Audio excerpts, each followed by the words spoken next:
भारत आज विश्वर सबुठारु युव देश जार लाभ को डेमोग्राफिक डिविडेंड बोली कहुच्छी किंतु सरकार सद्यतम पीरियडिक लेबर फोर्स सर्वे अनुसार मासिक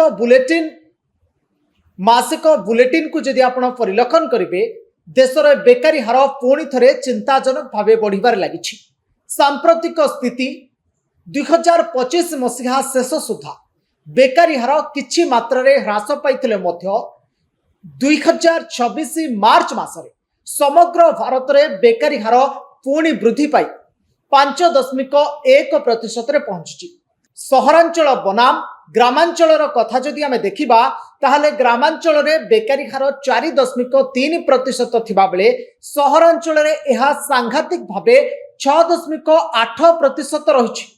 अर्थात पढ़ा लेखा करी सहर रे चाकरी खोजुथबा युवक माने अधिक हताश होउचंती। युव बेकारीर सत्यता कथा मध्य मु आपण मानकु कहि रखिबाकु चाहूची।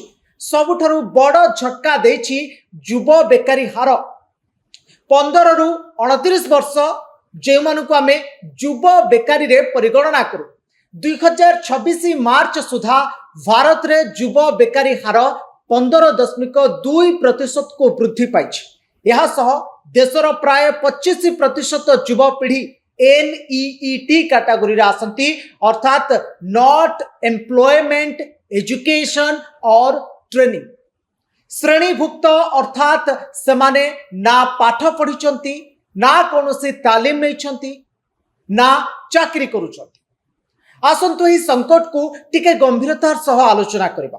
प्रकृत समस्या केवल चाकरी न मिलवा नुहे बरम निजुक्तिर बजार रे थिबा ढांचागत त्रुटि स्ट्रक्चरल मिसमैच। CMI रो गत 10 वर्ष अर्थात 2016 रु 2026 भीतर डाटा जदि विश्लेषण करा जाए तेबे एक अद्भुत चित्र सामना को आसे। प्रथम होची जॉबलेस ग्रोथ कथा मु आलोचना करबी। गत 10 वर्ष मध्य भारतर कार्यक्षम जनसंख्या जो गति रे बढ़ुछि सही तुलन रे चाकरी सृष्टि होई नाही। देश रे नियुक्ति हार अर्थात एम्प्लॉयमेंट रेट 2016 रु 2017 रे 42.7% थिबा बेले 2022 मार्च सुधा यह ह्रास पाई 38.7% हो जाइछि। एवं द्वितीय रे महिला श्रम शक्तिर अभाव।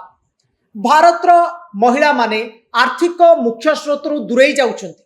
महिला निजुक्ति हार पूर्व 11.8% थिबा बेले एबे ताहा ह्रास पाई मात्र 9.4% रे आसी पहुंची। एवं PLFS मुताबक प्राय 44.4% महिला घरोई दायित्व और पिलांक जत्न जोगु चाकरी करि पारु नाहंती। एवं पॉइंट नंबर 3 शिक्षागत योग्यता एवं दक्षतार अभाव स्किल गैप जहाँ को आम कहूचे।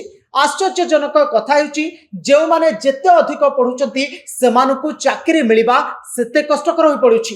ग्रेजुएट मानक मध्यरे बेकारी अधिक वृद्धि पाउछि। यार कारण होची देश मात्र 4.2% श्रमिकों पाखरे आनुष्ठानिक वैषयिक बा व्यावसायिक तालीम फॉर्मल वोकेशनल ट्रेनिंग रही। अर्थात डिग्री अच्छी किंतु कंपनी को दरकार थिबा स्किल बा दक्षता नहीं। केउठी रही असल समस्या? अर्थनीतिज्ञ माने चेतावनी देउछंती जे भारत सरकार द्वारा जारी करा जाउथबा समग्र बेकारी हार 3 रु 4% प्रकृत दुर्दशा को संपूर्ण प्रकाश करा जाउ नाही। यह पछरे रही दुईटी बड़ कारण। प्रसन्न बेकारी डिस्गाइज्ड अनएम्प्लॉयमेंट।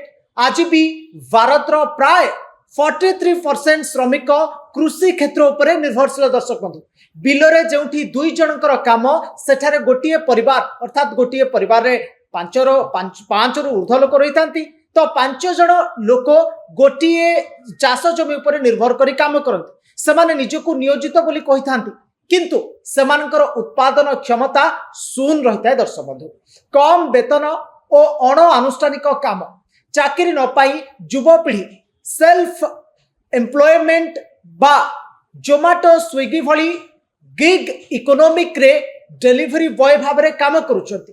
एथिरे ना अछि सामाजिक सुरक्षा ना अछि भल दरमा। तेबे ई समग्र तथ्यरु गोटिए कथा स्पष्ट भारत केवल उपरु चकमक करुछि किंतु भितरे थिबा युवा शक्ति निजुक्ति अभाव अस्तव्यस्त होउछि।